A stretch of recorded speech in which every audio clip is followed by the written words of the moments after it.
Hello friends, it's time for yet another episode of UFD Rigs, which is the community-driven rig contest where you submit your PCs, we look over them, and then we have the community vote for whoever is going to win. We have weekly themes that go on, and then you have to submit in those themes. This week, it was the theme of 2015 or prior. So if you had a Skylake CPU on Intel side or an FX CPU on AMD side, or before that, you could submit for the UFD rigs this week. However, there is the caveat that since we had a sponsor for the prize, which is this Z390 Gaming Edge AC motherboard from MSI, we had to limit it to South Africa only since it was MSI South Africa sponsoring the prize. This is not going to be a weekly occurrence. Most of our entrants are usually open worldwide, so this was just this week's. And if you want to find out what we're going to be doing for our stream, which is over on twitch.tv/UFDisciple every single weekday, if you want to find out what we're going to be doing this upcoming week for the UFD Rigs theme, be sure to stay tuned until the end of the video because that's when we announce it. So with that being said, what we're going to do here on this YouTube video is we're going to present you with each day's winner so that you can vote for the rig of the week at the poll in the top right hand corner. The winner of the YouTube poll won't win that motherboard that was already decided over on the Twitch stream. However, the winner of the YouTube poll will win a gift card to Wootware if it happens to be a different person than who Twitch decided it should be. If it's the same person, then they just get the motherboard. That's how it works. Everybody can win once, but nobody can win twice. That's how we run UFD rigs. And so with that being said, let's jump on into Monday's submission.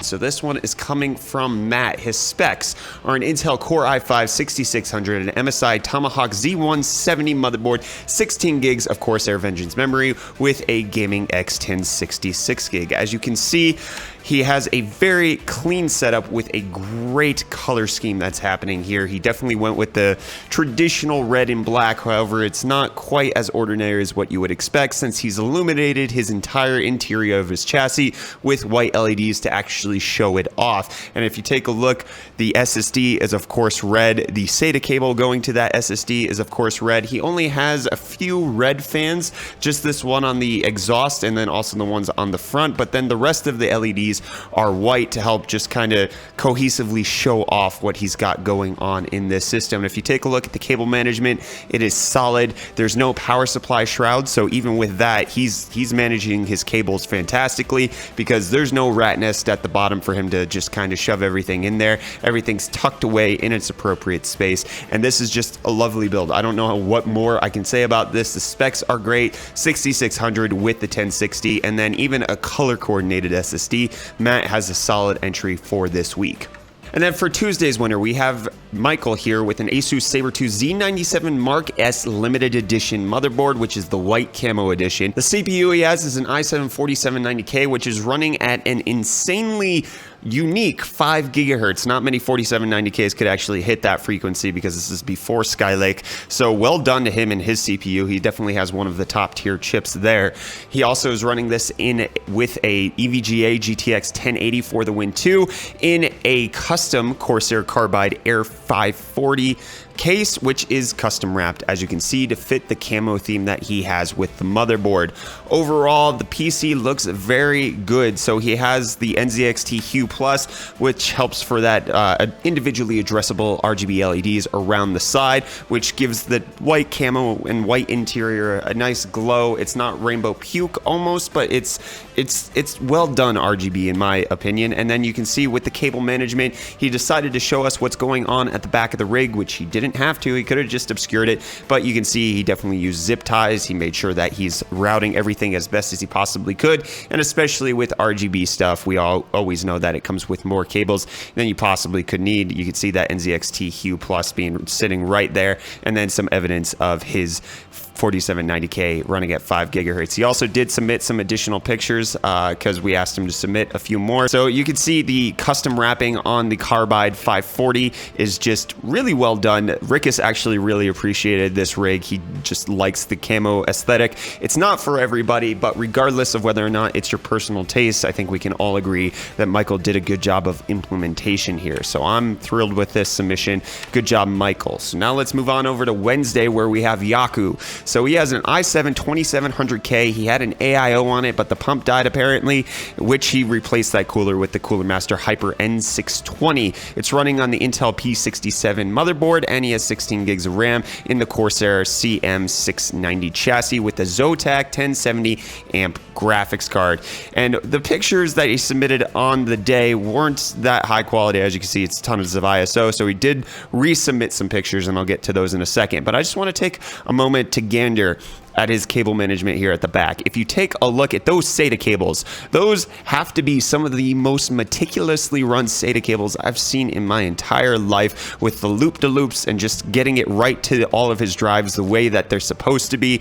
No frills, no muss, no extra bits and hangling-jangling parts. Everything is just sitting there where it should be, and even the cables that are coming down the backside, they're not long enough to actually route along the interior routing mechanism of the case, so he draped them straight down, but he also tied them in a way that they're not loose. They're just going straight down. They're run cables as opposed to just being cables that are there in this system. So as I mentioned, his pics weren't the best. I really do like that cooler, but he did resubmit some pictures here.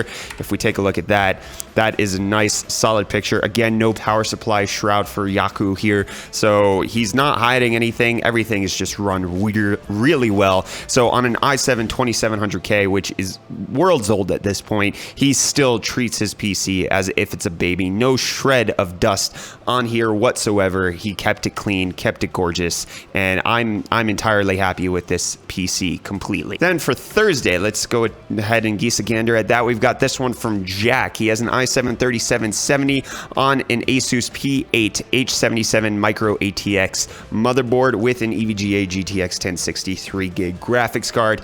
And again, cable management, especially at the back, is really well done, very purposeful, not left to just kind of be thrown there to the wolves where you can hide it in the back and let them be devoured. If you take a look at the front of the chassis, the cable management here doesn't look as clean, but that's because it's a micro ATX board in a full ATX chassis, so cables have to run a bit further and don't really blend in with the motherboard as much. They're against the chassis, as you can see with like the audio connector that's there at the bottom, but overall really well done. There is some dust on that power supply shroud, and if we look, it kind of looks like he did shove a few of the cables in that power supply shroud area, which it's what normal people would, but considering the fact that we already have entrants who aren't using power supply shrouds and have things looking super clean, I normally wouldn't take points off for this, but in this case, it's a little worse than the other ones. And then if we just go ahead and also look at the fact that his CPU cooler is the incorrect orientation, he states that this is because that the fan won't match up with the RAM clearance height. Personally, I would rather still have it on the correct side and just lift it up a bit, and not,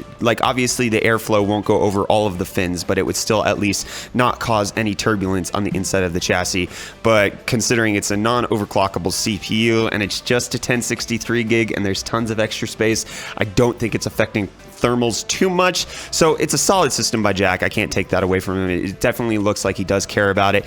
Even with the 6 cables that he needs to manage for those 3 RGB fans, it's done really well. So good job to you, Jack. Good job on winning Thursday. And then we have the submission for Friday, which was the last one of UFD rigs for the week. So this is from Cali, and he has an i5 3470 CPU on an MSI Z77A G41 motherboard with 16 gigs of Hyper Fury RAM and a GTX 1080 palette, and it's all in a modded Mastercase Pro 5. And my friends, if we take a look at this modded case, it is gorgeous. This black and white theme is done spectacularly. Not only is the front of the case modded, but you can see the interior of the case is also white. Everything is just fitting in this color scheme. The RAM also white, the custom cables, the similar color, even the palette card, which with the palette logo that's right there is an RGB logo, but he has it disabled so that it actually fits in with the color scheme, and by George, it definitely does. And if we just want to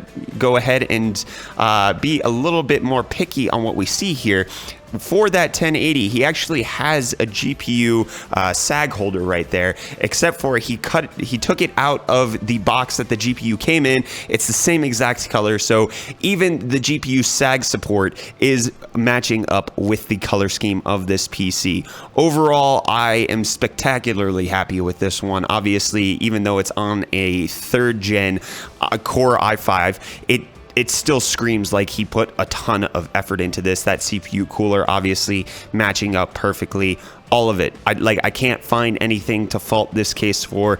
Everything is done really well. Black and white theme, panda mode clearly activated. Cali doing a great job here. So that's going to wrap it up for all of the entrants that we have for UFD rigs for this past week. Again, you can vote for who you think should win UFD rigs in the top right hand corner. It's not for the motherboard, it's for a gift card. So there is still something at stake here. So just your vote still counts. It still matters.